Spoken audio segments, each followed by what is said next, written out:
27, versículo 1 em diante, diz assim: E aconteceu que, tendo ouvido isso, o rei Ezequias rasgou as suas vestes e se cobriu de saco e entrou na casa do Senhor. Solte aí, em nome de Jesus. Eu ia pregar outra palavra, mas eu admirei e entendi por que Deus tinha me dado essa palavra para me ministrar aqui nessa noite. O que acontece? A Bíblia vai dizer que o rei Ezequias, ele recebe uma notícia. Só que essa notícia que o rei recebe não era uma notícia boa, não era uma notícia legal, era notícia ruim. Só que quando aquele rei, ele recebe essa notícia, a Bíblia vai dizer que o rei, ele não se desespera com aquela situação, mas ele acredita que Deus poderia resolver aquela situação que eles iam enfrentar. Amados, quando eu olho para esta palavra, eu vejo que nós sempre recebemos notícias boas e notícias ruins. Tem pessoas que quando recebem a notícia ruim, ou sabe que vai passar por algo, ou está enfrentando alguma situação, as pessoas começam a se desesperar, as pessoas começam a ficar com medo, as pessoas começam a falecer na fé, por causa daquilo que está passando. Mas quando nós olhamos para a vida do rei Ezequias, nós vamos ver que ele vai lidar com essa situação. E quando ele vai lidar com esse problema, a Bíblia fala que a primeira coisa que ele fez foi entrar em oração. Ele foi orar ao Senhor, porque Ezequias sabia que somente Deus poderia resolver aquela situação que ele estava enfrentando.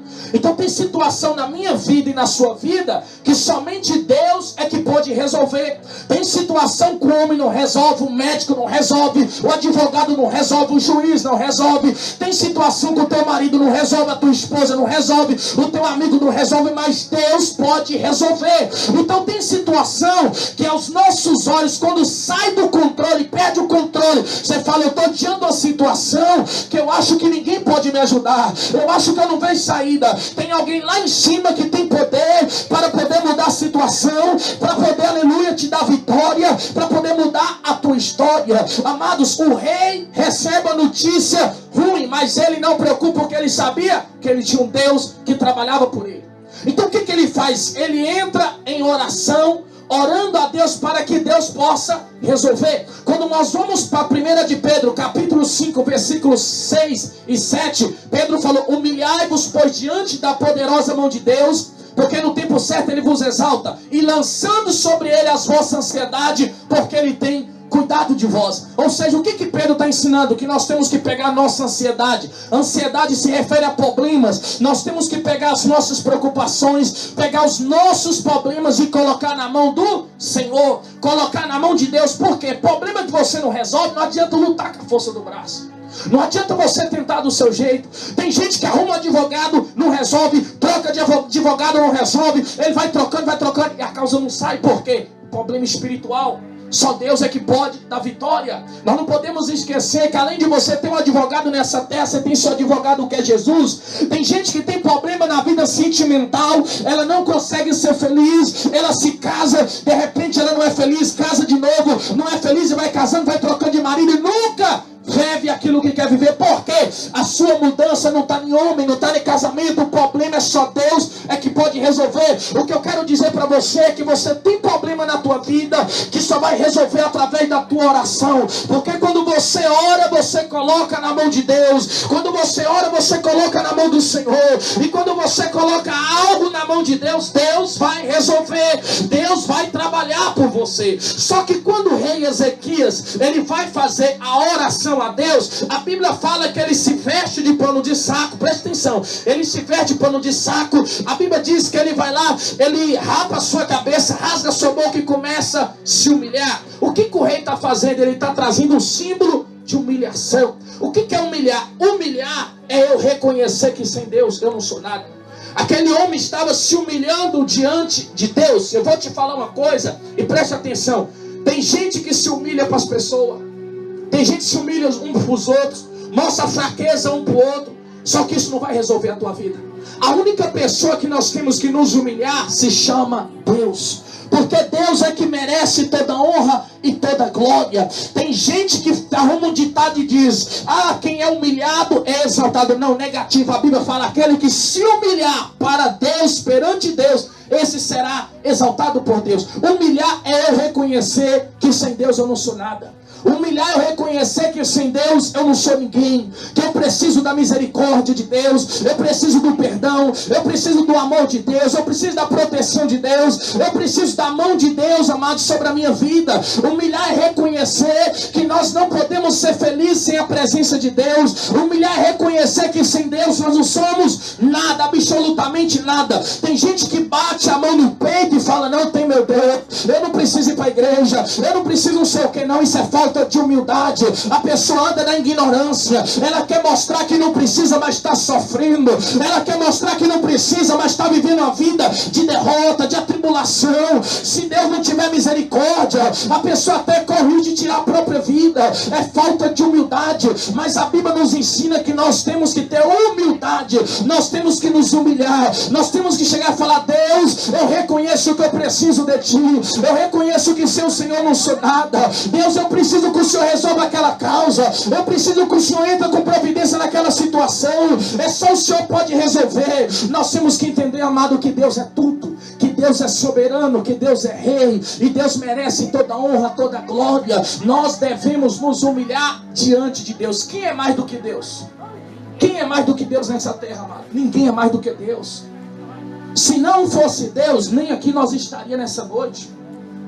Porque o que nos dá a oportunidade de levantar todo dia respirando foi o sacrifício de Jesus lá na cruz. Foi a morte de Jesus. Jesus morreu por você para te dar vida. Jesus morreu por você para te dar saúde. Jesus morreu por você para te dar vida eterna. Ele entregou a vida. Então, amado, nós dependemos de Deus, nós dependemos de Jesus. Só que muitas das vezes nós perdemos a oportunidade de ser abençoado por Deus, porque a gente quer passar uma imagem que a gente está bem, a gente quer passar uma imagem que nós não precisamos orar, nós não precisamos de Deus. Aí a gente coloca aquele semblante forçado no rosto, mas por dentro está sofrendo. Jesus falou lá em Mateus 11:28: vinde a mim, todos que estão cansados, oprimidos e sobrecarregados, eu vos aliviarei. Todas as pessoas que ainda não entregou para Jesus estão carregando um fardo pesado, está carregando um sofrimento. Só que Jesus fala que esse sofrimento é na alma, esse sofrimento é dentro do coração, é no interior. Tem gente, amado, que você olha por fora, está bem vestido, está usando maquiagem, mas dentro da alma está triste, dentro da alma está angustiado, por dentro não está bem, o coração está atribulado. Só Deus sabe o seu sofrimento por dentro, só Deus sabe o que você carrega, o que você passa, os pensamentos que passam na tua cabeça. Só Deus que conhece. É por isso que Jesus fala: venha até mim você que está cansado, oprimido, que eu vos aliviarei. Mas se a gente não tiver humildade, a gente não vai atender isso. Se a gente não reconhecer que nós somos pobres de espírito, irmão, eu mesmo falo assim: eu sou o pior pecador. Quem sou eu para achar que eu não preciso de Deus? Sem Deus eu sou um lixo. Sem Deus eu sou um miserável, eu não alcanço nada. Tudo que vem de Deus eu preciso, eu recebo, porque eu preciso de Deus. Foi Deus que me deu vida, foi Deus que me deu fôlego, foi Deus que me criou. Como que eu vou endurecer meu coração falando não preciso de Deus? A Bíblia vai dizer que porque muitas pessoas, quem quer dizer glória a Deus? Porque muitas pessoas perde de receber cura, milagre e bênção. A Bíblia fala, 1 Reis, capítulo 5, que a Bíblia diz que tinha um homem chamado Naamã. Naamã, ele era chefe do exército do rei da Síria. E a Bíblia vai dizer que Naamã, amado, ele tinha uma lepra. Presta atenção que isso é muito forte. Naamã, ele tinha uma lepra, ele era leproso. E a lepra era uma doença que não tinha cura naquela época. Era uma doença que não tinha tratamento. Então Naamã carrega um sofrimento, só ele sabe o que ele passa, só ele sabe o que ele enfrenta. No meio do seu exército, no meio do povo, aparentemente Naamã mostra estar bem, mostra estar bom. Mas quando Naamã está sozinho, Naamã sabe do sofrimento que ele passava, Naamã sabe da guerra que ele enfrentava. Então Naamã ele sofre porque ele tinha uma doença que não tinha cura. Só que Naamã, ele era orgulhoso, Naamã não era humilde, Naamã não buscava em Deus aquela cura. Então Naamã carregava aquele problema o resto da vida, por causa do seu orgulho. Mas a Bíblia vai dizer que um certo dia, uma serva, uma escrava, que era serva da mulher de Naamã, ela comentou que lá em Israel tinha um profeta chamado Eliseu. E esse profeta era usado por Deus. Esse profeta, tudo que ele falava acontecia. As pessoas que ele orava eram curadas. E a Bíblia vai dizer que Naamã, ele decidiu ir até Israel para encontrar com esse profeta, para que o Deus de Israel pudesse curar ele. E a Bíblia fala que Naamã viaja para Israel. Quando Naamã chega lá, a Bíblia vai dizer que Naamã chega até o rei de Israel. E Naamã fala: olha, eu sou leproso e eu preciso de uma cura. Só que o rei fala: Naamã, mas eu não posso te curar. Eu não tenho poder para te curar. Essa doença não tem cura. Mas aí o profeta fica sabendo que Naamã está lá atrás do rei querendo uma cura. E a Bíblia vai dizer que o profeta manda um recado para o rei de Israel e fala assim: ó, fala para o rei que ele vai saber que tem profeta em Israel. Manda este homem vir até mim. A Bíblia vai dizer que Naamã, ele sai da presença do rei e ele vai até a casa do profeta. Só que quando Naamã chega na casa do profeta, a Bíblia vai dizer, louvado seja Deus, que Naamã não entra lá na casa do profeta, ele fica pro lado de fora. Só que o profeta manda o mensageiro descer e fala para ele: ó, fala para Naamã mergulhar 7 vezes nas águas do Jordão, que ele vai ser curado.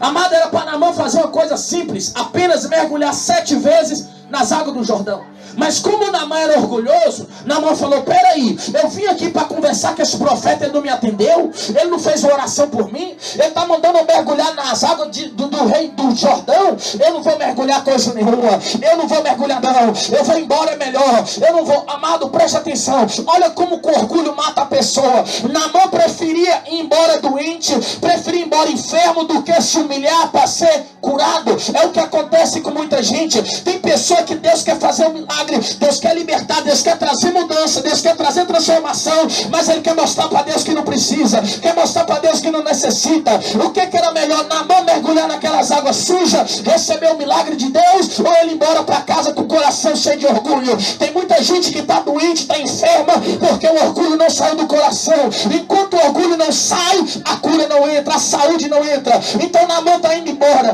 e o servo de Naamã vem para Naamã e fala: Naamã, como assim? O profeta mandou você fazer essa coisa simples, mergulhar só 7 vezes nas águas do Jordão, e você não quis mergulhar, Naamã. Se fosse uma coisa mais difícil, você não ia fazer. Volta lá e mergulha. Naamã vai lá e mergulha 7 vezes nas águas do Jordão. E quando ele mergulha a 7ª vez, a Bíblia fala que Deus curou Naamã daquela lepra. Deus libertou ele daquela situação. Por pouco Naamã não é curado por causa de um orgulho. Então, quando nós humilhamos diante de Deus, diante do Senhor, quando nós mostramos que nós precisamos da cura dele, precisamos da mão dele, precisamos da misericórdia dele, nós alcançamos o nosso milagre, nós alcançamos a nossa bênção. Amado, eu vim aqui para abençoar a tua vida, mas eu preciso de bênção mais do que você. Eu vim aqui para pregar o perdão de Deus, mas eu preciso de ser perdoado por Deus mais do que você. Nós não estamos aqui para mostrar que nós somos melhor do que ninguém, não, irmão. Nós estamos aqui para buscar o Deus do céu que pode mudar a nossa vida. Estamos aqui para buscar o Deus do céu que pode nos levar para a vida eterna, nos dar a salvação. E ai de nós, se nós ainda não olhar para Ele e se arrepender de verdade. O que Deus quer fazer nessa noite é amolecer o nosso coração. É dar para nós um coração humilde, um coração aquebrantado. Quando você estiver passando algo, em vez de você sair falando para as pessoas, sair postando nos status o seu problema, sair postando em Facebook, entra no teu quarto e vai orar. Entra no teu quarto, se humilha para Deus, conta a tua situação para Ele, amado. Coloca na mão do Senhor. Salmo 37, versículo 5, a Bíblia diz: entrega o teu caminho ao Senhor e tudo Ele fará. Então entrega a tua vida, entrega o teu caminho, entrega os teus problemas na mão do Senhor, que Deus vai resolver a tua situação. Amém? Quem recebe a palavra, diga glória a Deus. Aplauda Jesus.